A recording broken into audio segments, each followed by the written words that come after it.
Hi, everybody. Can you all hear us okay? Awesome. This morning, Beth and I had another panel, and our secret code to each other, if we're talking too long, was picking something off your knee. I shouldn't tell this. And apparently she was doing this for a lot, and I never looked over at her. No. So. We're so happy to be here. Thank you all for coming, and I just want to say how impressed I am with this library. It's our second time here. It's amazing. Amanda and Carrie and Linda, who is the head of the library, and also my kids right now, 2 of our 3 kids, the 5 and 10-year-old, are in the children's library with Jeremy, and I know, and unbelievable. And he was saying, I haven't gone to work in 20 years because my work is like play. And I was just thinking, if only we all felt that way, you know, how much more productive we would be. And also, I spend a lot of time worrying about children not getting a chance to fall in love with books because they're shoved in front of screens first. And he said that they do 50 children's events a month, so almost 2 a day, and that they had a Lego event that drew 900 kids. And I thought, how amazing, like, let's bring him in to play with Legos and send him out with a book, you know? He's doing it right, and this is a great library, and I'm glad that you are supporting it, and very glad you're here today. Yeah, as am I. Thank you. So we thought we'd start with asking each other a few questions and maybe interspersing a couple readings, and then we'll have time for questions at the end, and hopefully y'all will have some. So I just wanted to start out, seeing as we're in Alabama, Tommy's home state, by asking you how you got started in writing and what Alabama means to you, how it's made you a writer. Thank you. Well, I love this state. And I had, as I think many writers have, a strange childhood. I think a lot of writers are misfits, and they don't quite fit into where they grew up or were born. And for me, that was the case. I grew up in a hunting family, and I didn't really like to hunt. And I also didn't like, I'm sorry to say this, Alabama football as much as my family did. Oh, no. You got booed, honey. I do now. You know, gotta let me finish. I can't see you either. I bet you're beautiful, but I can't see you at all. So as a non-hunter and a non-Alabama football lover, I was in a strange place in Clark County, Alabama, in little bitty Dickinson, Alabama, which was population about 300.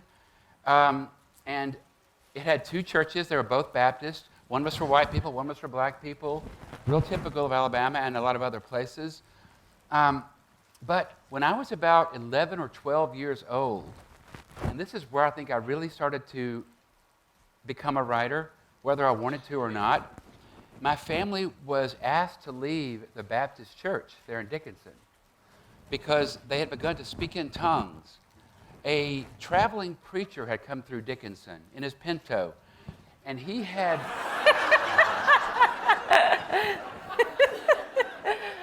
He had convinced my parents that the Holy Spirit was moving, and they prayed and they began to speak in tongues, glossolalia, where you say things that you don't understand, and they were doing that in the Baptist church. Said you can't do that here. So we began to have church in our living room there in Dickinson, and we left, and about half the Baptist church came with us. So we had maybe 14, 15 people plus our family.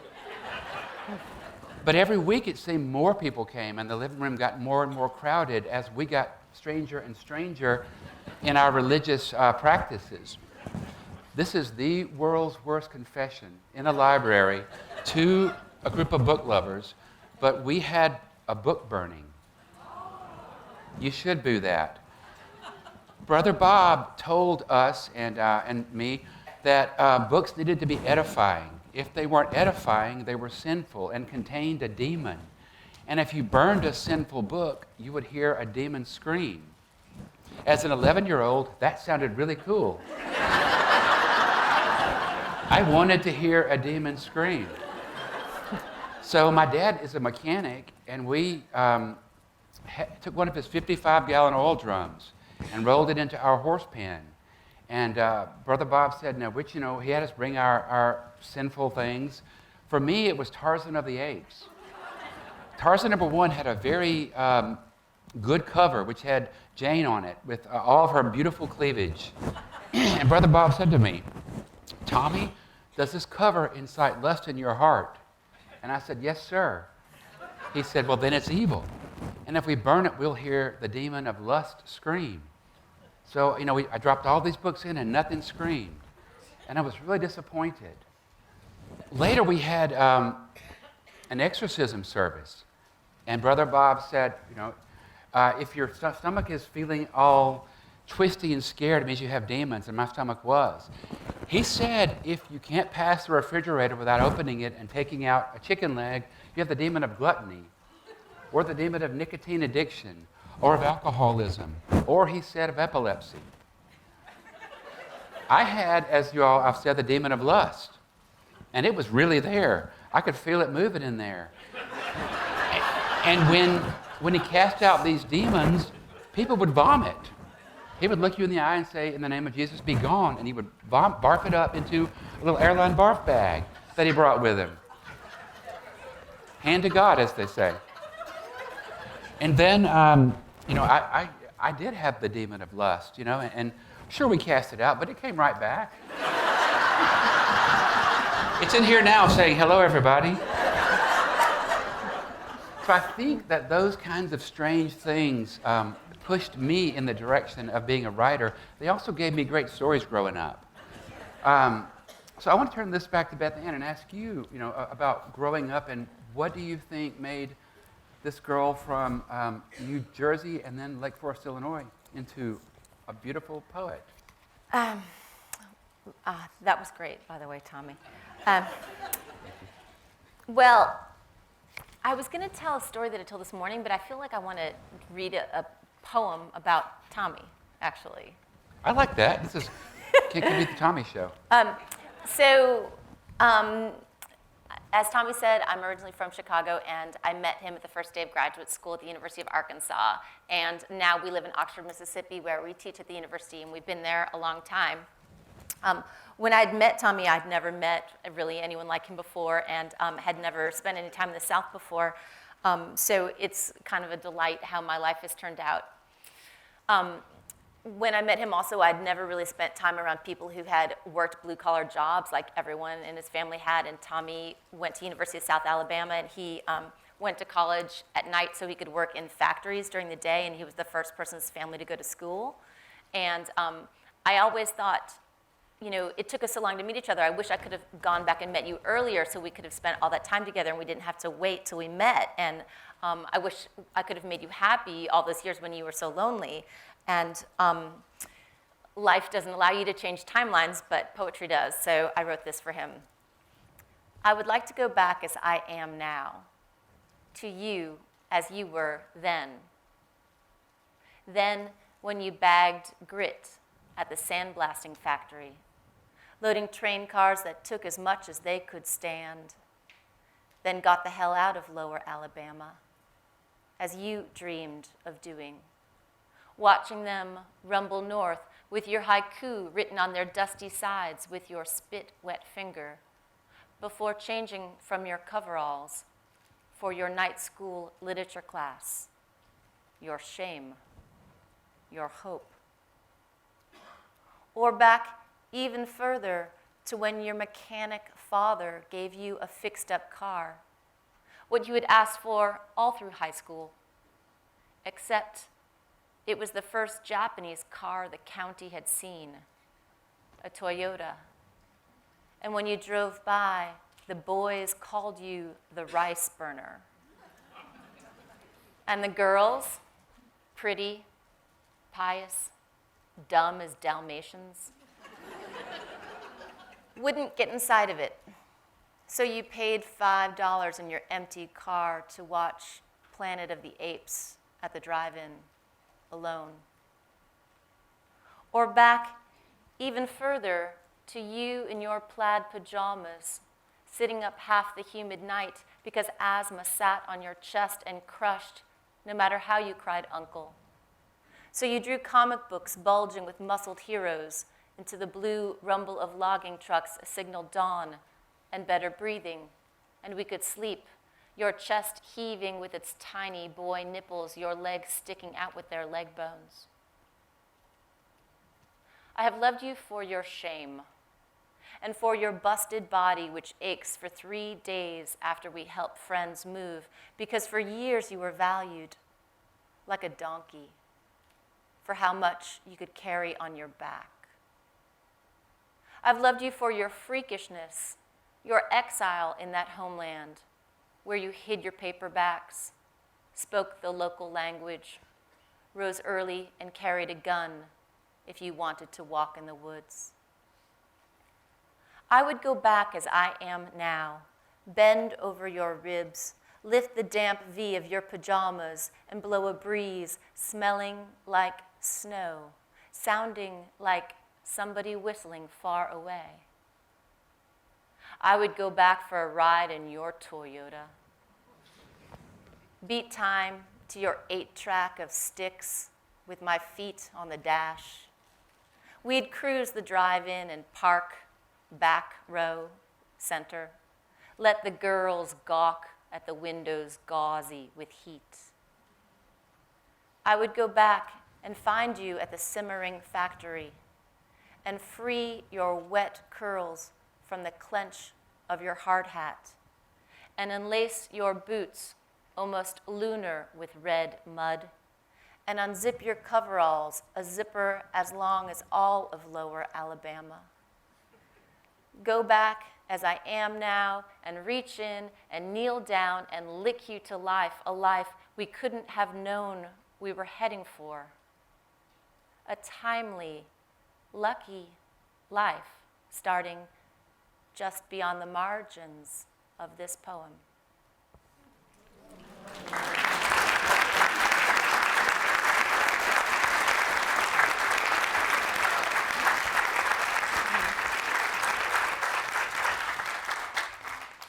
So you talked a little bit about growing up in Alabama, but you're the only person in your family who ended up following this path. So they all heard all those good stories and were around all those interesting events.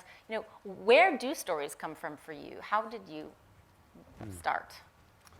I think every story, every novel comes from a different place. For me, anyway, I'm not sure about other writers. There are a number of really good ones here. You've been hearing them.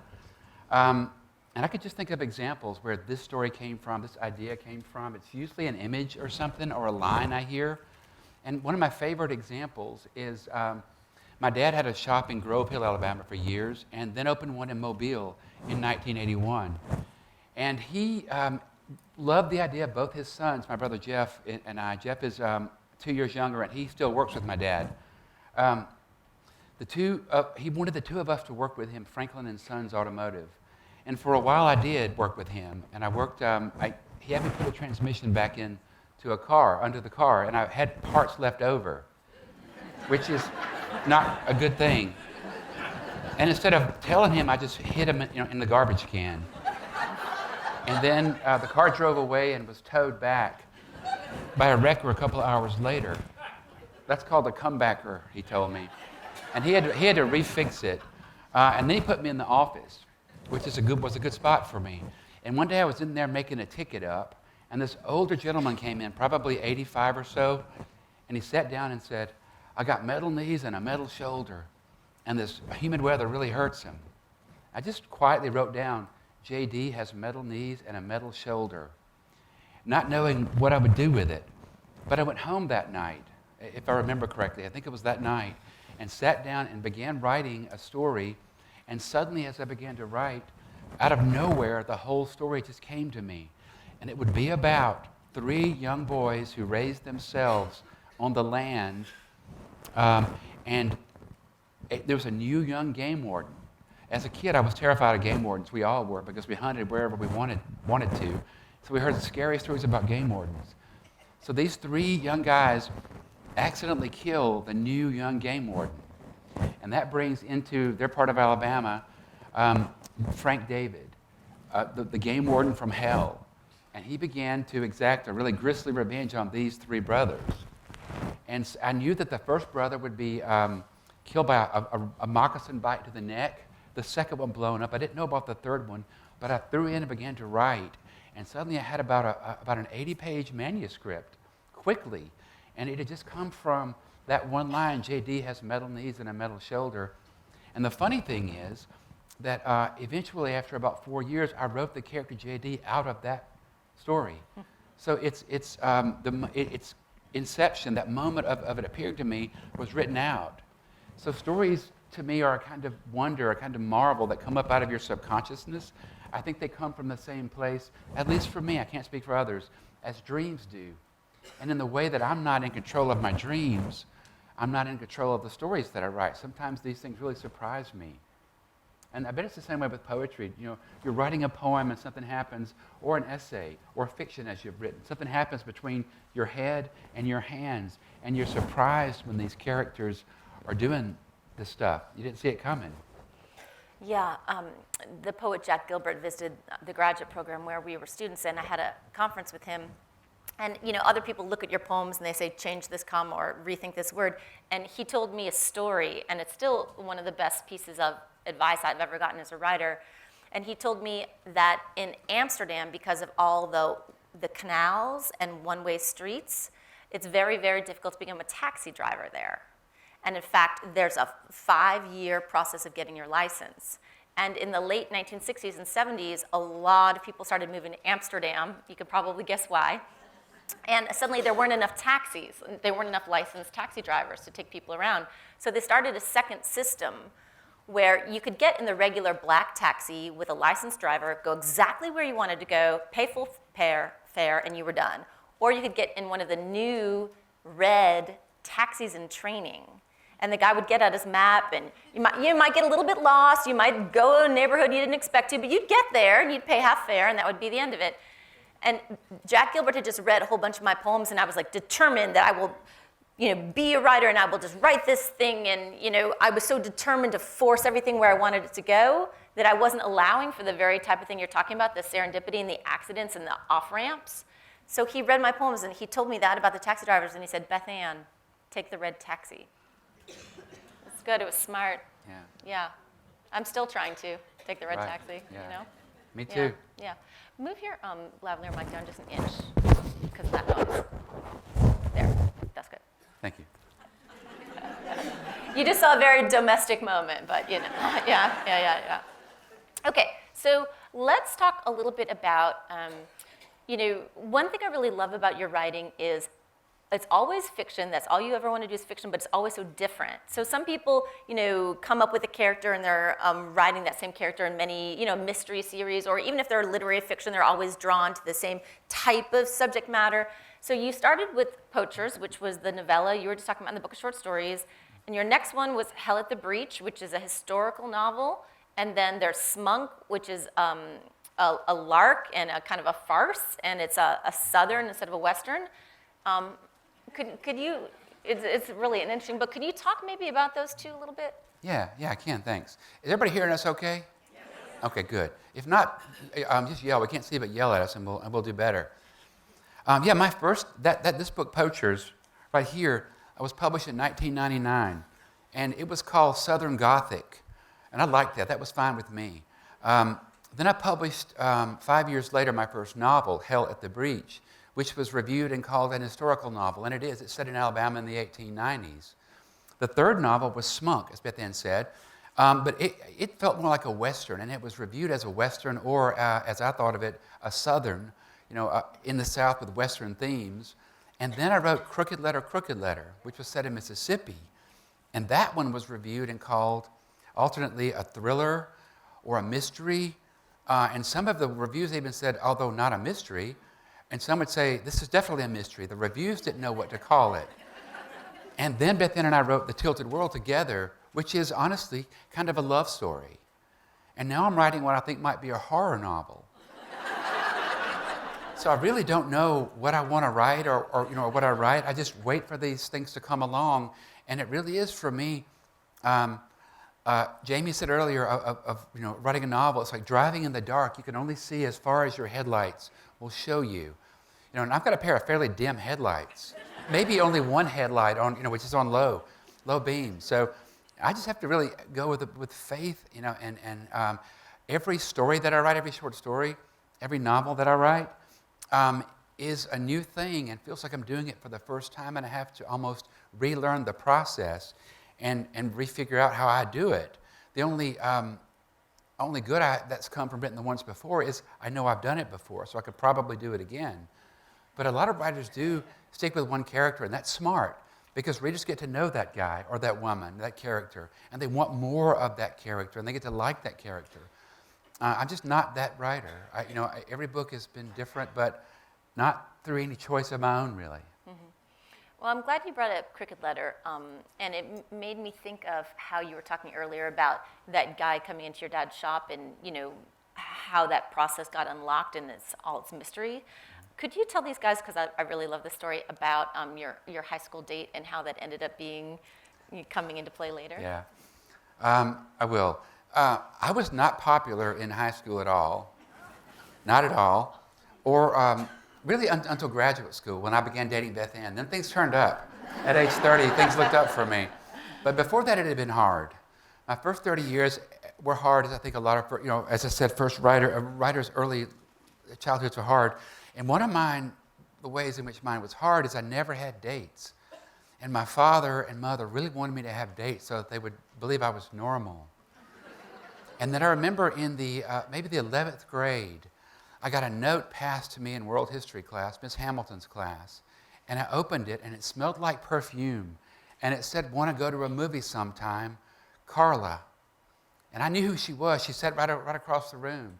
And I also knew that I had kind of a crush on her. She was very pretty. She was blonde, and she was also dating a guy called Crazy Douglas, who was a football player. And what everyone in school knew was that they were kind of having a rough patch. So obviously she wanted to date me in the meantime. And that sounded great to me. So I went home and told Mom and Dad. They were so thrilled. Dad said, "You can take the good car." He gave me the Toyota, which actually was not a pleasant car to drive in that part of Alabama, despite, as Beth Ann's poem says, they called it the rice burner. And they made fun of me for driving it. But he loved that car because of its engineering. And he gave me $20 for the date, which is a lot of money in 1979.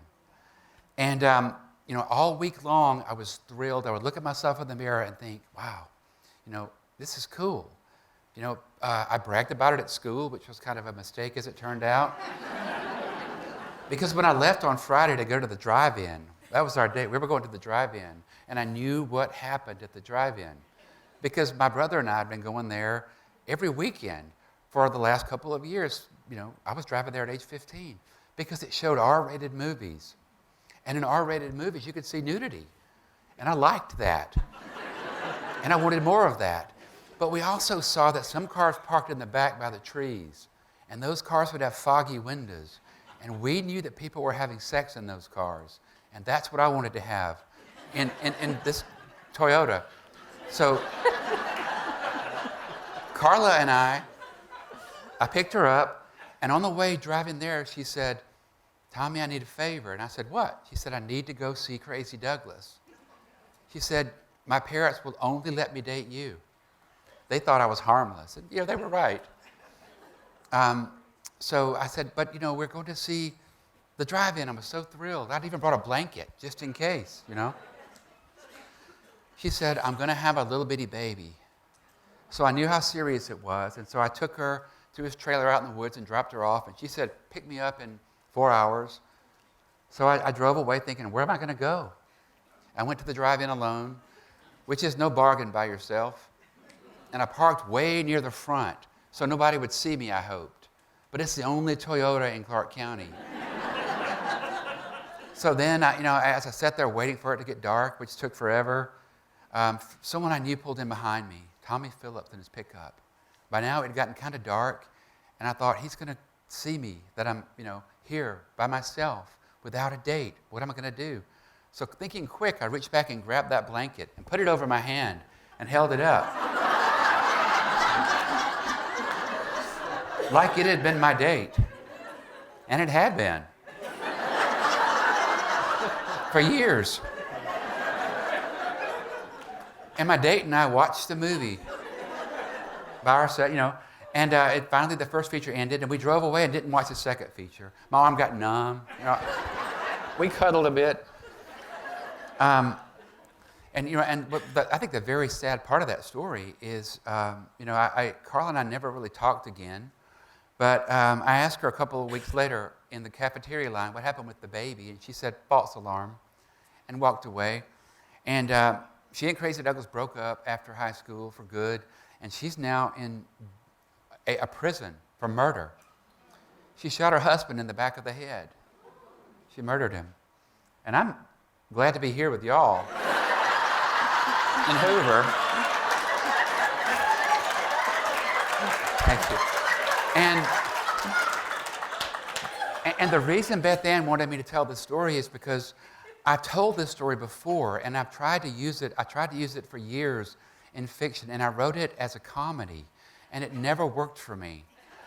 And finally, when I began to write Crooked Letter, we were in Brazil. Beth Ann had gotten a Fulbright to go down there for a semester, and I and the kids went with her. And I suddenly had all this time to just write, but I was away from everything I knew, everything familiar. So I know that writing about the American South and South America, I began to rely on memory.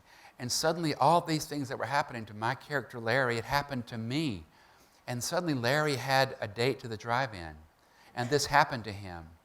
But his date was never seen again. And he was blamed for her disappearance. So I was able to use that in fiction in a way that surprised me. At some point, someone asked me, how autobiographical is this novel? And I had to answer, very much so, but it was a surprise to me. I didn't see it coming as it came. So maybe you should read a bit.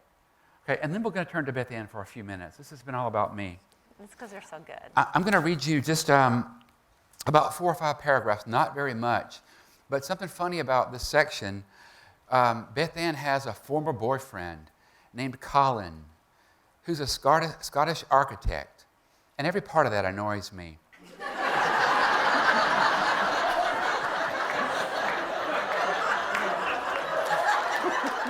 So I have killed or maimed or done very wrong a guy named Colin in every book I've written. And this is just a brief part about the character Larry Ott having dinner with his mother and father Carl, who doesn't really like him, and his mother's brother Colin, his uncle Colin. Larry understood that Carl, his father, liked most everyone except him. From an early bout of stuttering, through a sickly, asthmatic childhood, through hay fever and allergies, frequent bloody noses and a nervous stomach, glasses he kept breaking, he had inched into the shambling, stoop-shouldered pudginess of the dead uncles on his mother's side, uncles reduced to the frames of their boxed photographs now, whom Carl wouldn't have on the walls. One uncle, Colin, had visited when Larry was 5 or 6 years old. At supper the first night, Uncle Colin had announced he was a vegetarian. Seeing his father gape, Larry assumed that word, whatever it meant something awful. Not steak? His father asked. Nope.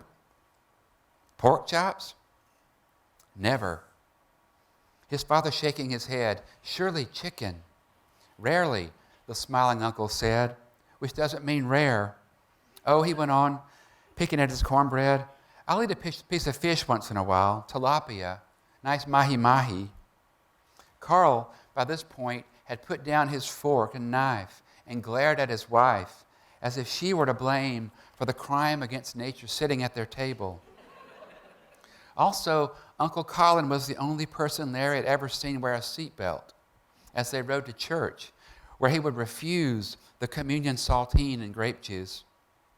The seatbelt irked his father more than Uncle Colin not eating meat, because, though his father never said it, Larry knew he considered seatbelts cowardly. Larry had become an expert at reading his father's disapproval. Sidelong looks, his low sighs, how he'd shut his eyes and shake his head at the idiocy of something or someone. Y'all look just alike, Larry's mother said at dinner, at supper on Uncle Colin's last night, looking from her brother to her son. Larry saw that Carl was sawing at his venison. My little doppelganger, Colin said. Carl looked up. Your little what? What'd you say? Uncle Colin tried to explain that he hadn't just referred to his sexual organ. But Uncle Carl had had enough and left the table. But Carl had had enough and left the table. Doppelganger, he said, glancing at Larry. Rather than his father's tall, picturesque physique and blonde curls and dark skin and green eyes, Larry got Uncle Colin and his mother's olive skin and straight brown hair and brown eyes with long lashes, which, attractive on women, made Larry and Uncle Colin soft and feminine, seatbelt users who ate tilapia. Thank you.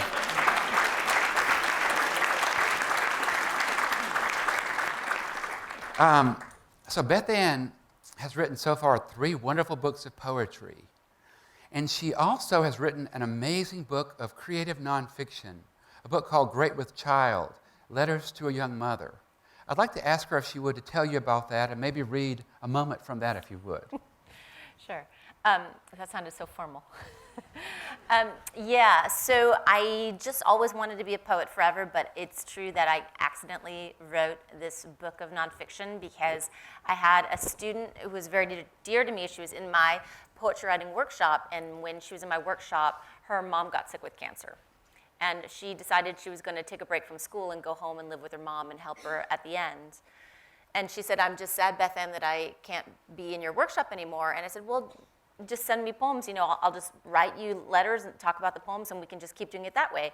So we ended up doing that for a couple years, actually. And her mom did die, and then her letters told me about meeting this boy, and they got engaged, and he got a postdoc to Alaska. And she said, "Can I come visit you before we moved to Alaska?" And I said, "Sure." So she came to visit, and while she was there, we were in the kitchen, we were drinking coffee, and she said, "I used to love coffee, but the last couple of weeks it hasn't tasted right to me. I don't know what's wrong." And I said, "I know what's wrong." So I went and got her the pregnancy test, and she was sobbing because her mom had just passed, and she'd only been married a couple weeks, and she was scared. She was moving to Alaska, and she didn't know how she was going to take care of this baby, and she was scared. And I said, "Well, I'll help you. What if I wrote you a letter every day?" And I ended up keeping the promise. Maybe I didn't even mean it when I made the promise, but the truth is, when you're in that daily minutia of caring for a tiny person, you rarely get the opportunity to step back and take the big picture and think about what it all means. And she didn't have a computer, so she was writing me longhand letters. So I started writing her longhand letters, and even that, I think, slowed down my pace and invited a type of reflection that I didn't have in other parts of my life. So I ended up writing her. Sometimes I'd write for over an hour every day, longhand. And later, someone heard about the letters, and they were passed around, and they ended up being collected. And it's been a really fun book for me to have out in the world because sometimes poetry scares people, but something like this is, I guess, is considered user-friendly. I've actually gotten a lot of letters from people who got the books as like a baby shower gift or something, who felt like reaching out to me, and that's been really nice. So I thought I'd just read you an excerpt from one letter. This is June 24th, 2004, and it's, so if you go to the banquet tonight and you see my big girl who's 14, who just went to her first dance, that's the baby. That's the baby. Mostly when I see Claire make developmental or cognitive leaps, I'm delighted. I think of bending over her crib and watching her turn over for the first time and letting out a whoop. Later, a Jewish friend gave me a great word for what I'd done. I'd been cavelling, to exclaim joyfully or proudly, and especially about boasting about the achievements of a family member. But not all part of her growing up brings me joy.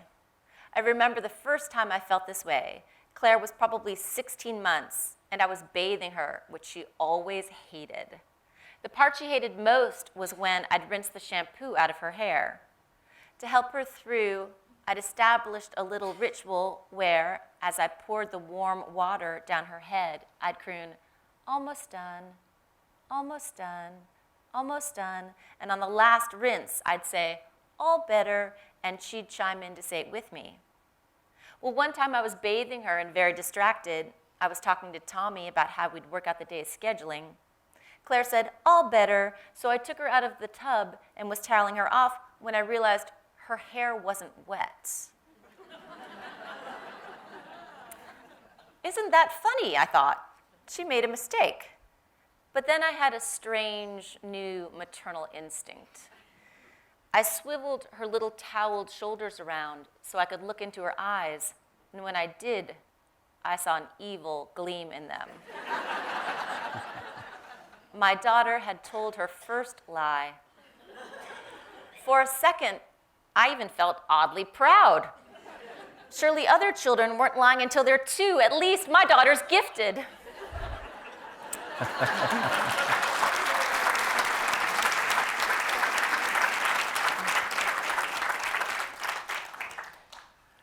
So we co-wrote a novel together and remained married. Yes, we did. And this novel, The Tilted World, came from kind of a strange place. We wrote a short story together called What His Hands Had Been Waiting For. And it was published in a book called Delta Blues, edited by Carolyn Haynes, down from Lucedale, Mississippi. And it came out in the anthology and then in a magazine later. And my agent, Nat Sobel in New York, saw it and called me and said, "What is the story? Why didn't you tell me about it?" And I told him why we'd written it. And he said, "Well, this is interesting because this story will be the basis of your next novel, and you two will write it together." It was my agent's idea, and he curiously is married to Beth Ann's agent, Judith Weber, and I have trusted him throughout my career, and he's been very good for me and for us. But I had to then go and convince Beth Ann that we should write this novel together. And she always called fiction the lower art. I was joking. He was joking. Yeah. She loves novels and reads novels more than I do, in fact. So we then set off to write a novel. We figured it would go rather quickly because there were 2 of us, and headed off. But the thing about Beth Ann and me is this. We're very different people in a lot of ways. She's an A student. I'm a C student. And in fact, the one class we had together in graduate school at the University of Arkansas, I think I got the highest grade in the class. I got the lowest grade in the class. And this novel is about 2 people, Dixie Clay Holliver and Ted Ingersoll. She's a moonshiner. He's a revenue agent. So they're natural enemies. And I was going to write Ingersoll, Beth Ann would write Dixie Clay. That made sense. We had our outline. We went off to our different spots. And, my worst fear was Beth Ann would finish her half, and my half wouldn't even be started. And that's exactly what happened. So, we needed to get my half written, so we began to write my half together, which was great for me. And we sat in Beth Ann's office, in her tiny office in the back of our house, and our kneecaps were touching from time to time. And Beth Ann called it dueling laptops, as we sat there with our computers and worked on this novel together. And writing is a very intimate thing. You're there by yourself. And most writers will admit that first drafts are terrible. They're just stuff coming out of your fingers, and they're on the page, and you have all the time in the world, hopefully, or a year, to fix it. But you have time to fix it. But here, us writing together, we're saying lines out loud. There was none of that. So it was a very beautiful, intimate experience that I could have only had with this person that I'd known by that point almost 20 years. So writing the novel was in many ways hard, but in many ways a delight. What do you think? So I told you earlier that I'm from Chicago, and we moved to Mississippi when I was 30. And when we got to Mississippi, I heard for the first time of the Great Flood of 1927. And to be honest, I don't even know how that's possible. How would it be possible to have not heard of the flood, but it wasn't part of any of the history books or lessons we had at school. And the longer I lived here, the madder I got about it. Because the area that was drowned was an area the size of New England. And if it had been New England, it would have been in all the textbooks, and everyone would know about it, and Congress would have cared, and people would have gotten everyone back on their feet, but it was poor Southerners who were affected, a lot of sharecroppers. And it was basically embarrassing, and so it was written out of history. And it was our country's greatest natural disaster. So just to try to visualize it, the levees, the big earthen banks on the side of the Mississippi River, everyone knew they were going to blow. All 1925 record rains, all 1926 record rains, and more were coming all the time. And everyone just said, "Oh, sit tight. I'm sure it's going to be fine," because they didn't want the people who were picking the cotton to follow so many people who were migrating up north. When the levee broke outside Greenville, Mississippi, the water came through with twice the force of Niagara Falls. And it scooped out the delta for 60 miles. So imagine on the news if there were a flood in Colorado or someplace and maybe like 100 people were rescued. That would be a big deal. 300,000 people were rescued from the tops of trees and barns and buildings. Yet it's something that I'd never even heard about until I was 30. So when we discovered the story, I kept saying, this is a great Southern story. This is a story that needs to be told. And so we started thinking about the story and the characters and doing the research. And it ended up, as Tommy said, it was fun. It was fun to write. I felt like I was learning about history the whole time. I did a lot of archival research, and I felt like I was learning a new genre, how to write, and learning another way of being with Tommy, which was also fun. Why don't you read that by yourself? No, you want to read it together at the mic? Okay, yeah, we're going to read just a paragraph together.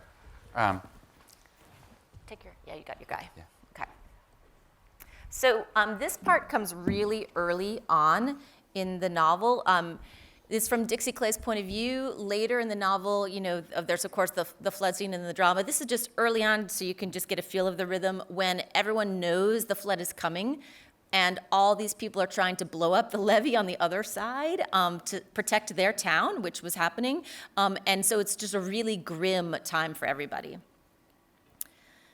The men on the levee had slowly straightened to watch the tug and now stood blinking, their fists pressed into their lower backs, the sky gauzy and low, like a rafter cobweb Dixie Clay yearned to knock down with a broom. The tug, now out of sight around the curve, gave a last blast of its horn. And then they heard only the rain again, which was what had passed for silence these last months. Dixie Clay thought how they'd all forgotten the sound of not rain, the way they'd forgotten the smell of not rot. No, they didn't smell it. None of them. Not the faded mud, the festering crawfish mounds, the bloated cow washed down from Greenville and caught in their bite. Nor, deeper, inalienable, their own flesh rotting. Beneath their sodden boots, the webbing of their toes scummy white and peeling in layers. Here was the question everyone was asking. When will it stop? And here was the answer everyone was giving. It can't go on forever. But the answer had a lilt in it and sounded like a question.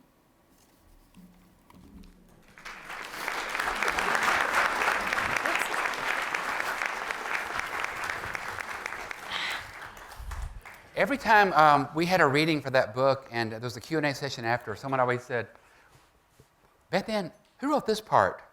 And I would say, Beth Ann wrote that part. Who wrote this part? Beth Ann wrote that part. Who wrote this part? Well, Beth Ann wrote that part too. Not once did anyone ever say, who wrote that? And I said, I did. She wrote most of this novel. My analogy is, being involved in it is, I'm crucial. I'm like the father having a baby. I'm necessary at the beginning. I'm there all along. And at the end, I'm feeding her ice chips as she delivers. So it's a book that I'm really proud of. And what's interesting is people keep saying to me, that's your best book.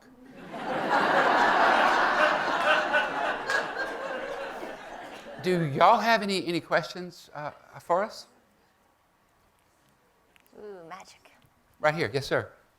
Tom, as I understand it, you work in the Master of Fine Arts program at the University of Mississippi, and Beth Ann is in charge of the program. It seems to me that you must be working for your spouse. Is that fun sometimes? All right, I'll try to repeat this question. The gentleman says that he understands that I work in the MFA program at Ole Miss, and I do, and that Beth Ann directs that program, and she does. So yes, I am in fact working for my boss. And I have been all along. It's been great. So nothing really changed once that happened. She's the smart one. Everybody knows that. She's the pretty one. Everybody knows that. Oh, come on. I'm happy with the situation. It's worked out pretty well. Thank you. We have really fun employee evaluations. Just kidding. Just kidding. Right here, I see. Beth, has this encouraged you to write a book on your own? To write a novel on my own? Yeah. So I've written 4 books, and this 5th one is the one we wrote collaboratively. It would have made sense if my next book, the one I'm writing right now, was a novel. That would have been a good idea. Because, novels, you finally get some readers and people in publishing like you more. Sadly, I end up feeling like we don't necessarily get to choose what we want to write. So while it would have made sense and everyone would have liked me better if I was writing a novel, right now I'm actually writing micro memoirs, little 1-paragraph long stories about my life. And it's been so fun. And in a weird way, I almost think I'm enjoying it so much because it's the opposite of writing The Tilted World, which is to say a novel that took us 4 years to write, that I researched for hours and hours in archives and online all the time. And the stakes were so high, not just you've spent 4 years of your life doing it, but so is your spouse. So if that novel's going to tank, it's going to be bad for everybody for a long time, So instead I'm just writing these little tiny things, and it's just so fun to see how much life I can pack into just one tiny little moment. Boop, there it is.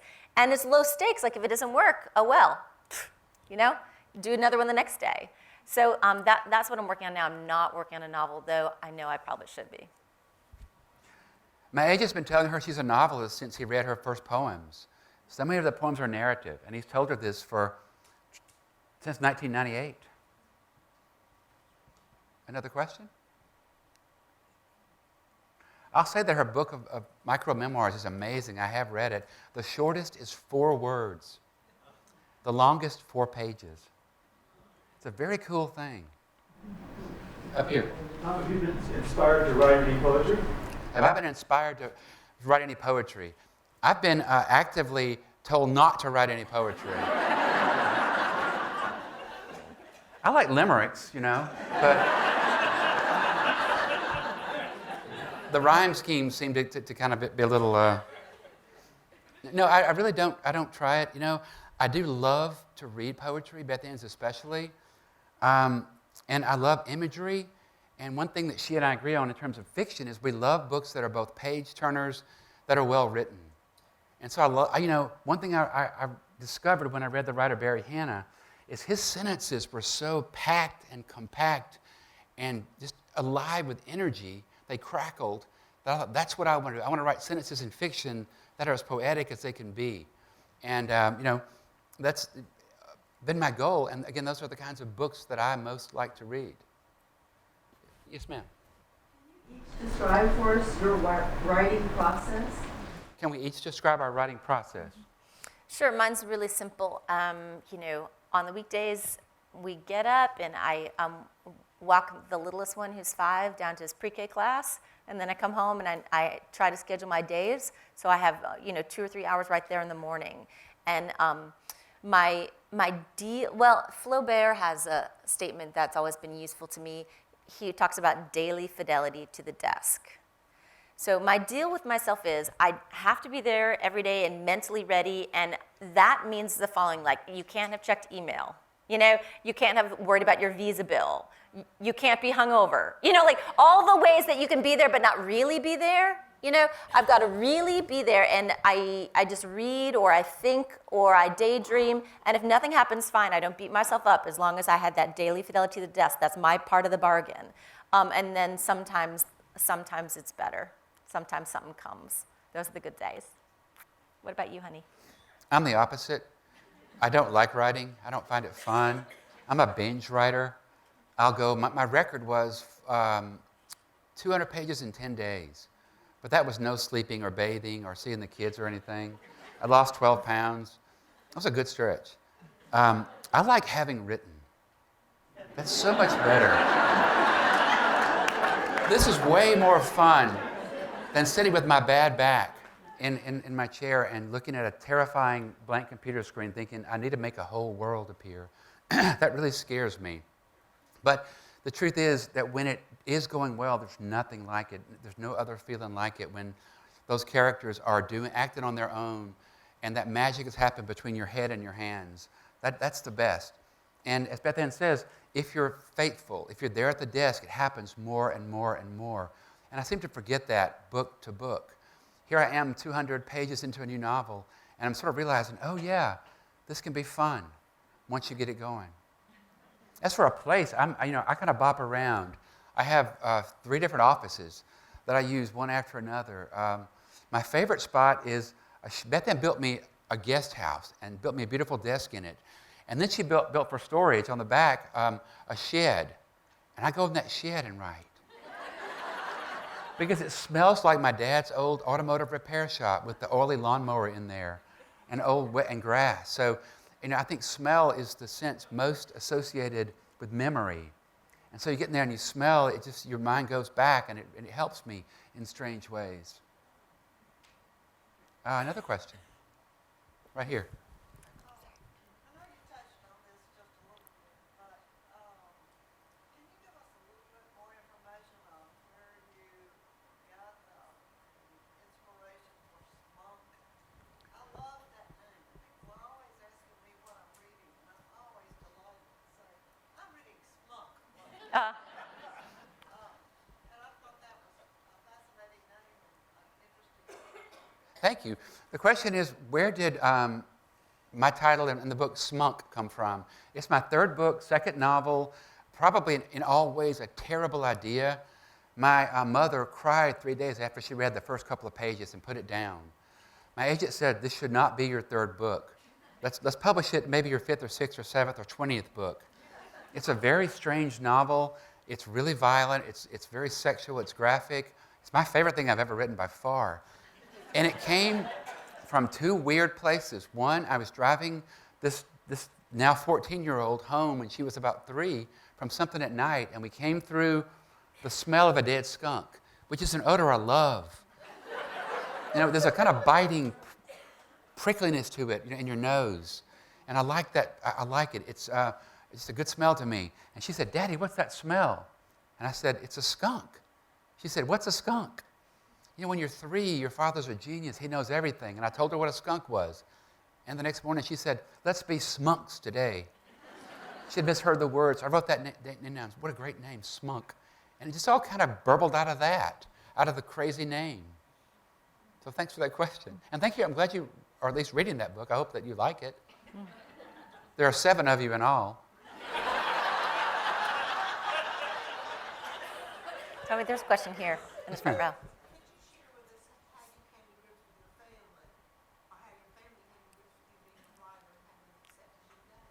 How I came to grips with my family and how they came to grips with me being a writer. Thank you for the question. Yeah, they're all really proud. I could, and most of them have read the books. My brother will see something in a book and say, "Where's my royalty?" And whenever I go home, I hear some expression or some story that winds up in a book. I love going down there and listening to stories. I don't talk. I listen. My brother-in-law Jim told a story. There was a country funeral. They're all standing, 8 or 10 people out at a grave. They're all standing there. It's very somber, and suddenly, bang! And then, someone shot a dog, and the dog ran through the funeral, howling, bleeding. This is not uncommon in the part of Alabama that I come from. Or my grandmother would say, last night it was black as the inside of a cow. And I'll say, what a great expression. So they have been, incredibly, with the exception of Smunk, which I only found out a few months ago that my mom cried. She didn't tell me, but they've been incredibly supportive, and my dad was so proud. My dad actually died, last Monday. He was so proud, thank you. He was a good man and so proud of Crooked Letter. It had a mechanic, as one of its characters. In Gerald County. In Gerald County. Yeah. And I used his serial number from the Army in it. And he was proud of that.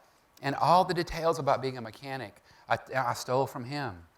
Whenever he did a screw, if it was really hard or easy, he would go, even easy, I'd watch him with that, and I just noticed these things about him.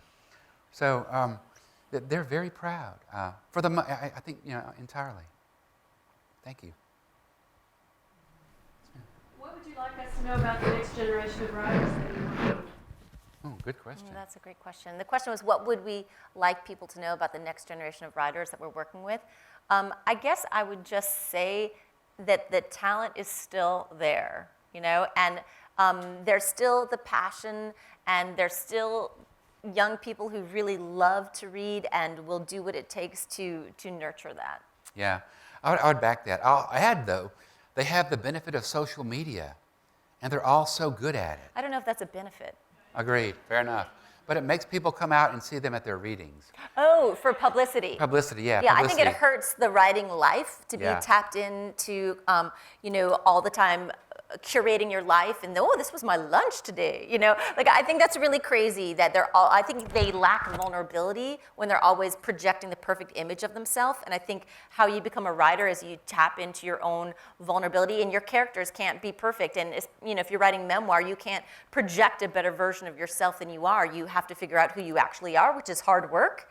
And I think the world's not encouraging them to reflect, and I think they're actually losing the ability to reflect as a result of this. But in terms of PR, like they all know what each other's doing at every single moment of the day. And so if someone's doing a reading, they just get the word out to like 1,000 people, where I'd call my mom, we're doing a reading. I'll say this, we teach in Mississippi at Ole Miss, and something about Mississippi, Alabama, we just lost Harper Lee, and we have good writers in Alabama, but somehow Mississippi is special for writers. Give it that. That's all it has, okay? All it has. It's that. But what I see in my undergraduates at the University of Mississippi is every class has some crazy talented, African American girl or some redheaded boy. One of them is going to be really talented. It's something in the water or the air, or just the fact that it's so last in everything. Something about Mississippi really does keep writers coming. So I'm really heartened at the next generation. And our graduate students at the MFA program come from all over. We have a number of finalists now, and one's from Nigeria, one is from Ontario, Canada. They're from all over. We have one that left from Beijing. And these people are writing and publishing books, and these are very good books that our students are publishing. And we're seeing that from a unique angle. I could give names. Another question. Tell me that. Yeah, sorry. Yes. Earlier in the discussion, you talked about your dueling computers, literally sitting knee to knee and working together like that. What was that like? The question is, what was it like doing dueling laptops, working together knee to knee? Well, one thing I'd say is one of the hardest things about becoming a writer is learning every day to defeat solitude and to, keep yourself in the chair when it'd be so easy to, go get a snack or go make a phone call or do all these other things. And so, after years of this practice of learning how to, tough through those moments of solitude, it was so fun to have a playmate. And so it was really fun to toss these ideas around. And also another thing I'd never done before was compose orally. So we started doing that. We'd be like, okay, well, we know we need this scene on the levee where Jesse is going to come, and we know we need him to learn this at the levee. And so we'd start saying, well, what if he said this? What if he said this? And we'd be like throwing out lines of dialogue. And then we'd keep throwing out the lines of dialogue, and all of a sudden we were typing too. And I was typing, and he was typing, and then we'd throw back more lines of dialogue, and then we'd both type some more, and then we'd read aloud our passages, and we'd kind of, do a little cut and pasting, some of mine, some of his. We'd be emailing to each other, and we were like 2 inches away from each other. But, it's just a way of like combining all this into like one document. And I had never done that oral composition before, and I have to say it was really fun. It was kind of wild and liberating. I'd agree with that, yeah. It was great fun. Like a good employee.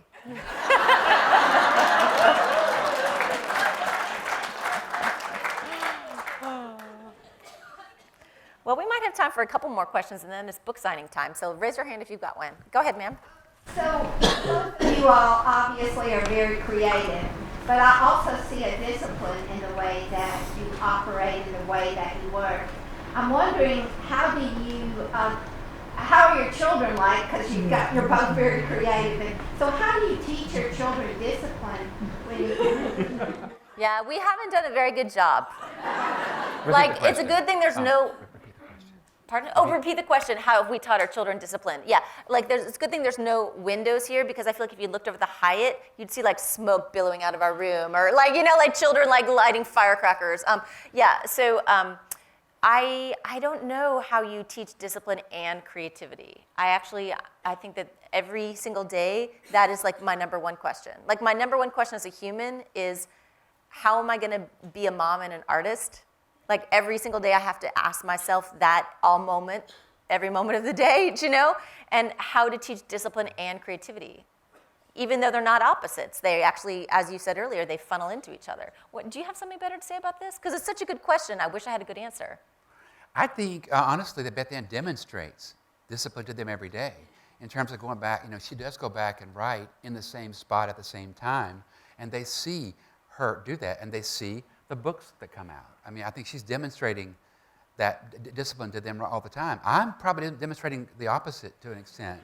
But you also get your work done. It's just a different method. It's a different method. Like for me, being regular, writing at the same time, in the same place, all those things help me. But for you, mixing it up is helpful, Yeah. So I don't think you should criticize yourself. Oh. Thanks.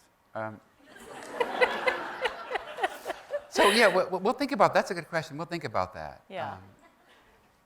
There's one up there. Yes. How did you learn about Tom? Through his original writing when you were in workshops together in graduate school, or through him telling you about his upbringing? Because it would seem if you edited things that would be important to understand. So how did I originally learn about Tommy? I'm not sure I got the question myself. How did you learn about me and my writing? Oh, well, I met Tommy the man before I met his writing, although they came closely hand in hand. So we met at the first day of graduate school. I was there to study poetry, and Tommy was there to study fiction. At the University of Arkansas. Yeah, but when I met him, I didn't like him. Because we all went out to lunch the first day, in a big group of all of us there to be trained to teach freshman composition, a bunch of graduate students there to learn writing. And he told me later he wanted to get my attention. Well, he got my attention because the story he told was about killing a deer with a knife. It's a true story. Yeah, and I was horrified. I thought it was disgusting. And also, I didn't grow up around hunters at all. Like, I understand it better now. Furthermore, I'm not a vegetarian. So, I get it now. I've been around hunters now that I'm part of Tommy's family. But at the time, the story really horrified me. I thought he was a psychopath. I did. I thought he was a psychopath. But we were in the same class. We started becoming friends, and I started reading his fiction, and I loved it from the moment I read it. I thought it was like an original voice and the talent that can't be taught.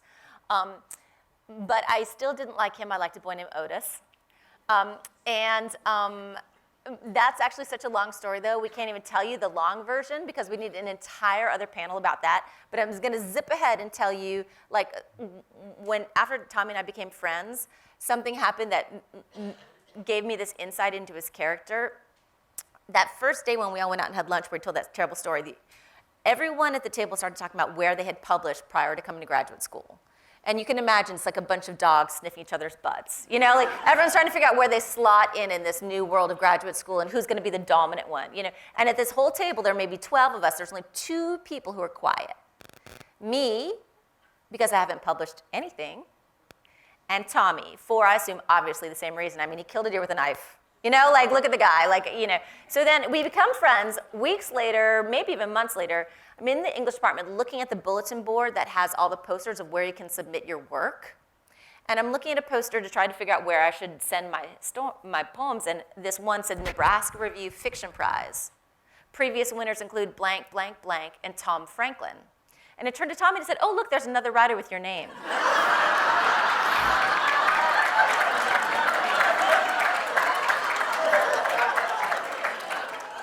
I had no idea. And the truth is, he had published better than anybody at that table and hadn't said a word. So it was stuff like that that made me start getting to know this other side of him and understanding like how sweet he was. And then, jump ahead, 19 years of marriage, 3 kids, between us, 10 books, and here we are with you lovely people. So it's been pretty great. So maybe on that note, we should go out? Yeah.